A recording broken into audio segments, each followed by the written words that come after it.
Ketika dia sedang buang air kecil, dia melihat sesuatu yang terang tidak jauh dari sana. Dia mendekat untuk melihat bahwa itu adalah sepotong emas yang sangat besar. Dia menoleh untuk melihat temanya. John berdiri tidak jauh dari sana. Sepertinya dia tidak memperhatikan. Dalam hati menghela napas lega tetapi ragu sejenak. Dia masih memanggilnya kemari. John mengambil korek api dan mencoba menyalakannya sebentar. Tetapi tetap tidak menjadi hitam. Mungkin ini emas asli. Ini adalah pertama kalinya mereka berdua melihat sebongkah emas sebesar itu. Tapi ini hanyalah sudut dari gunung emas. Keduanya menggali untuk waktu yang lama. Tetapi mereka masih belum mengeluarkannya. Ketika saya tidak bisa menggali lagi, saya mencoba menarik tetapi bahkan menarik tangan saya dan tetap tidak bergerak.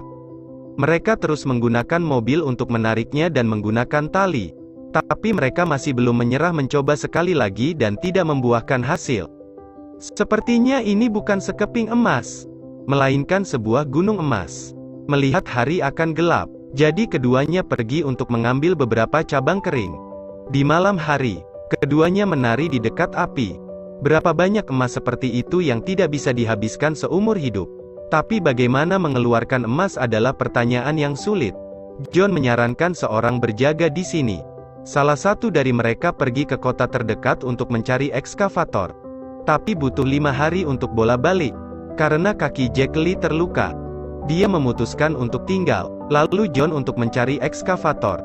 Keesokan harinya, keduanya berbagi makanan dan air satu sama lain. Dengan alasan mereka perlu menjaga kesehatannya. Jadi Jack mengambil sebagian besar air. Kemudian beri dia telepon yang menyuruhnya menunggu 5 hari. 5 hari kemudian, kalian berdua akan kaya raya. Setelah John pergi pertama, Jack Lee mengisi pasir untuk menutupi gunung emas. Kemudian buat tenda sederhana di atasnya. Di malam hari, dia menyalakan api untuk membuka kotak makanan. Tetapi hanya memakan sepotong kecil lalu menutupnya. Masih ada beberapa hari lagi. Jadi kamu harus makan dan minum secukupnya. Dia takut mendengar serigala yang melolong di sekitarnya. Keesokan harinya, ketika dia pergi untuk mengambil dahan pohon, dia melihat sesuatu yang bersinar tidak jauh dari sana. Dia dengan cepat menutupinya dengan batu dan keluar untuk memeriksanya. Menemukan bangkai pesawat di tengah padang pasir. Dia mendekat untuk melihat dan melihat bahwa itu pasti berumur beberapa tahun. Tapi tulisan di atas pasti pesawat Korea. Dia kembali ke dalam untuk memeriksa dan tidak menemukan apapun. Tapi di tengah padang pasir yang luas ini akan menjadi tempat yang sangat baik untuk menghindari matahari. Tapi tidak ada emas dari sini. Jadi dia keluar untuk melihat lagi. Tetapi masih tidak dapat menemukannya. Jack Lee mulai membongkar pesawat untuk membuat tenda kecil. Tapi matahari di gurun terlalu beracun. Baru saja bola balik beberapa kali. Tetapi kulitnya terbakar sampai iritasi.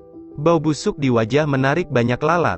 Dia melihat kembali tumpukan emas di sebelahnya sebagai motivasi terakhir baginya untuk terus hidup.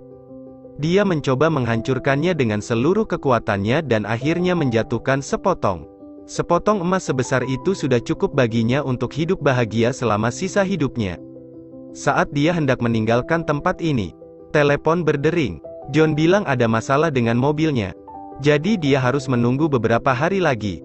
Tapi Jack Lee berkata bahwa dia telah menghancurkan sekeping emas yang cukup untuk mereka berdua menjadi kaya selama sisa hidup mereka. Tapi Jack Lee memberitahunya bahwa jika dia terus bertahan, seluruh gunung emas akan menjadi milik mereka. Di malam hari, tumpukan kayu yang dia kumpulkan hampir terbakar. Tetapi selalu ada suara serigala yang melolong. Membuatnya sangat ketakutan. Keesokan harinya ketika dia bangun, seluruh wajahnya rusak. Tapi masih memegang sepotong emas di hatinya. Karena emas, dia terpaksa menahan rasa sakit dan terus bertahan. Tiba-tiba, dia melihat seekor ular di dekatnya. Matanya mulai serakah. Dia mengeluarkan pisaunya dan mencoba memotongnya. Tetapi meleset.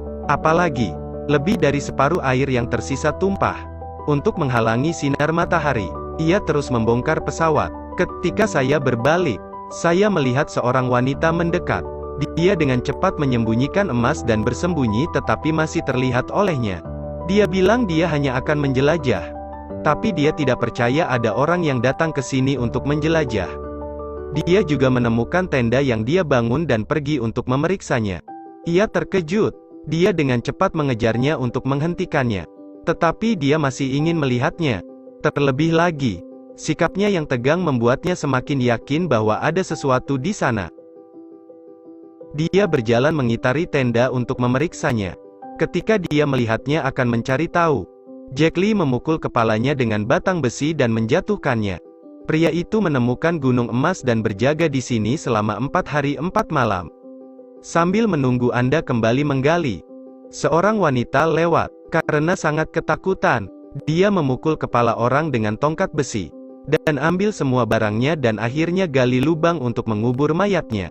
Saya pikir ini sudah berakhir. Tetapi sekawanan serigala mencium bau darah. Jadi mereka datang ke sini.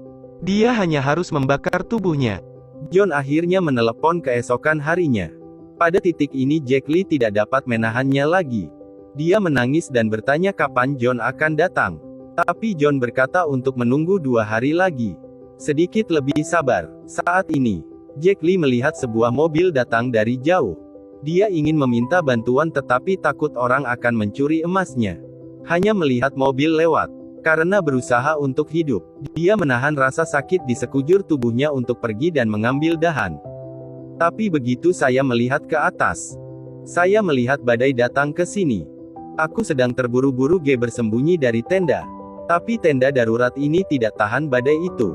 Dia dengan cepat melarikan diri tetapi masih tertabrak cabang pohon. Ketika dia bangun, dia menemukan dahan pohon tersangkut di perutnya. Dia berteriak kesakitan. Tetapi meskipun demikian, dia masih harus melihat di mana emas itu berada. Apakah itu sapi atau sapi untuk menemukannya? Akhirnya, dia menemukan emas itu dan yakinlah bahwa dia pingsan. Ketika dia bangun, dia mencoba menahan rasa sakit dan mencabut dahan dan hanya membalut lukanya. Kemudian nyalakan kembali api menggunakan tutup tungku untuk mendisinfeksi luka.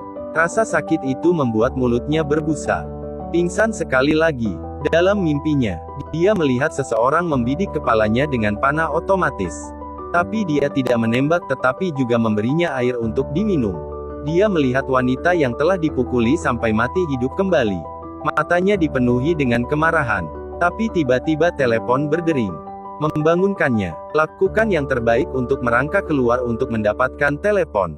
Katakan padaku aku datang dan katakan padanya untuk menyembunyikan sumur emas. Dia menoleh dan tidak melihat tanda-tanda wanita itu. Tapi masih belum yakin. Jadi terus isi dengan pasir. Tiba-tiba wanita lain muncul di sampingnya. Ternyata dia adalah saudara perempuan dari orang yang dia pukul sampai mati. Dia bertanya apakah dia pernah melihat putrinya di mana saja. Katakan tidak dan segera usir dia. Ketika dia bangun lagi, ada banyak api unggun di sekitarnya. Mungkin wanita itu membakar untuk mengusir serigala.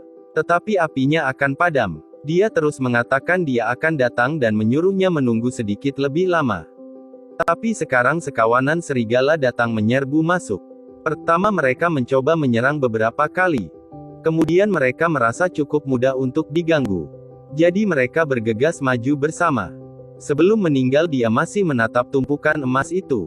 Dan John berdiri tidak jauh dari sana. Memperhatikan apa yang sedang terjadi. Padahal, dia sudah lama datang tapi hanya menunggu Jack Lee mati. Dia sengaja meninggalkannya dimakan serigala sendirian. Ketika akan menyeret penggali emas. Saat dia melepas sarung tangannya dan bersiap untuk pergi bekerja. Sebuah anak panah datang. Dia juga meninggal tepat di sebelah Jack Lee. Kisah ini memberitahu kita untuk tidak terlalu serakah.